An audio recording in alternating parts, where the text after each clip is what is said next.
ఎందుకంటే ఇక్కడ గతంలో చాలా పొల్యూషన్ ఉండే, మేమంతా పొల్యూషన్ మీద కొట్లాడి సుప్రీంకోర్టు దాకా పోయినాం.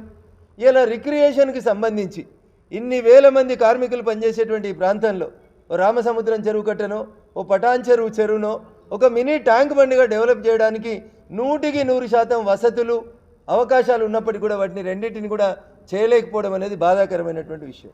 చివరిగా నేను ఈనాడు కంట్రిబ్యూటర్గా తెల్లాపూరు, అమీన్పూరు, ఐలాపూరు, కొల్లూరు లోపల శ్రీమతి ఎరినేని సీతాదేవి గారి నాయకత్వంలో వేసినటువంటి అసెంబ్లీ హౌస్ కమిటీ ద్వారా 5,000 ఎకరాల భూమిని కాపాడి పెట్టినాం.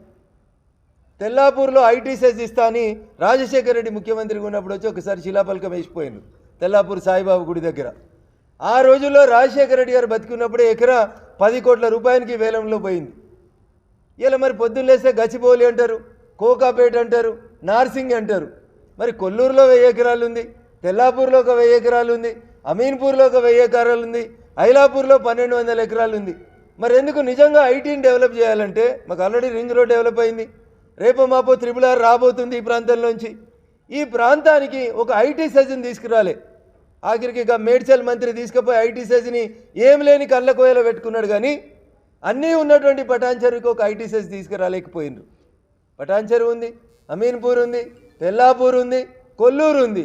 1000 ఎకరాల ప్రభుత్వ భూమి అక్కడ రెడీగా అవైలబుల్ ఉంది. మరి అందరూ సాఫ్ట్వేర్ వాళ్ళు వచ్చి బీరంగూడలో, అమీన్పూర్లో, తెల్లాపూర్లో ఇటువైపే నివాసాలు ఏర్పరచుకుంటున్నారు.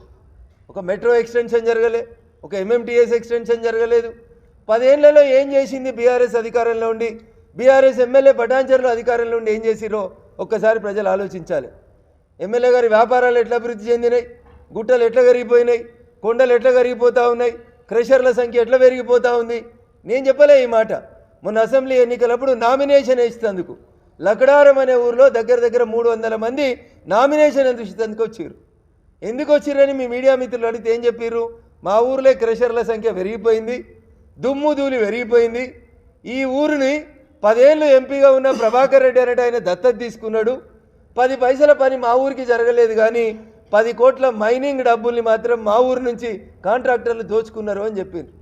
అందుకని దయించి ఈ ప్రాంత ప్రజలకి, ఇక్కడ చాలామంది సాఫ్ట్వేర్ ఎంప్లాయీస్ ఉంటారు, ఇతర ప్రాంతాల నుంచి వచ్చినటువంటి మిత్రులు ఉంటారు, కాబట్టి ఒక విజన్ లేనటువంటి నాయకత్వాన్ని బలపరిచే బదులు భవిష్యత్తు కోసం సబ్కా సాత్, సబ్కా వికాస్, సబ్కా విశ్వాస్ అనేటువంటి రీతిలో పనిచేసేటువంటి నరేంద్ర మోడీ గారి ప్రభుత్వాన్ని, వారి నాయకత్వాన్ని బలపరచాలని, 400 ఎంపీలు ఉండేటువంటి రేపటి భారత పార్లమెంట్లో మెదక్ ఎంపీ కూడా కాషాయం కండువా ఎంపీ ఉండాలని మీ ద్వారా ప్రజలందరికీ కూడా అప్పీల్ చేస్తూ సెలవు తీసుకుంటాను. Thank you.